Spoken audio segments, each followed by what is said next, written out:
we will have 4 artists from Thailand, of which 3 of them are Thai, and 1 of them is based in Thailand. The 3 Thai artists are Araya Rasjarmrearnsook, Sakarin Krue-On, and Pannaphan Yodmanee. We also have Kentaro Hiroki, who is a Japanese artist who has been living and teaching in Thailand for the past decade. Sakarin Krue-On is very well known for his large-scale installations. However, at the Singapore Biennale, we are showcasing a new commission which also highlights another side of his practice, which is his involvement with community arts. At the Singapore Biennale this year, we're presenting a project titled Kurator, which means a tiger hunt. And Sakarin has been working very closely with a traditional theatre company to do a modern retelling of this traditional folk tale.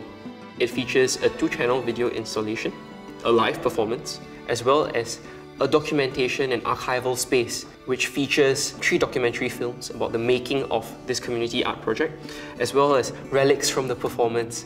What Sakarin is examining in this particular project is the intersection between traditional ways of living and modern ways of living, as well as a critique of modernity. The next Thai artist we have is a younger artist named Pannaphan Yodmanee. Pannaphan is very interested in the Tri-Bhumi, which is basically the 3 realms, according to King Krue-On, a Thai text on the cosmology of the Buddhist universe. And what she's interested in investigating is the intersection points between modernity and this very ancient text, and how it sometimes seems to forecast the development of a Southeast Asian regional identity, as well as the rise and falls of civilizations. An artwork by Kentaro Hiroki, entitled Rubbish.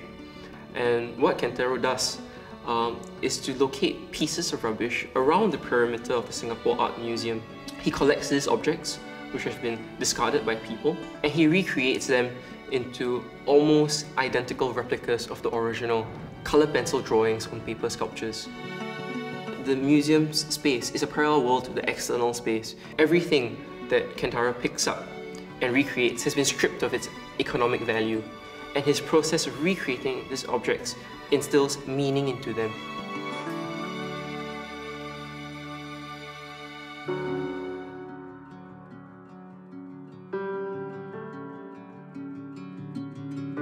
Can you tell us about what inspired you to do this piece of work? Last year, it happened that one image appears in my mind, and it was the naked woman sitting on the tree. Yes. And that woman does nothing but eat, just eat. So I wrote one sentence, like a bird. How are the dogs important to you every day or in terms of your artistic practice? My 2 mini dogs take me often to the garden of my childhood, and it's in everyday life. In art, step by step, I feel so difficult to separate art and life. So both interact with each other very much. That's why my dogs come to my artwork. One of the most powerful scenes in the installation is of the buffalo. The buffalo dying. And when the animals look at the old man, they don't feel pity for the old man, but we feel so much pity for the buffalo.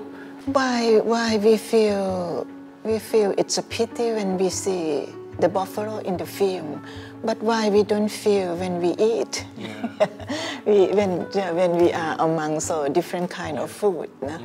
I think that's human choose time and space to realize something more deep, and to deny to be at the surface in some time. So maybe too clever. Actually, one important from Buddhist philosophy that I try to reach is to stay in the middle, not feel too much like the happiness, or not feel too much about the pain.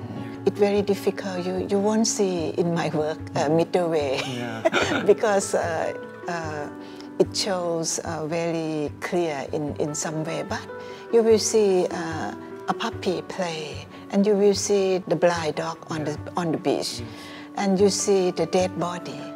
It's in some way that's a many step of life in the film.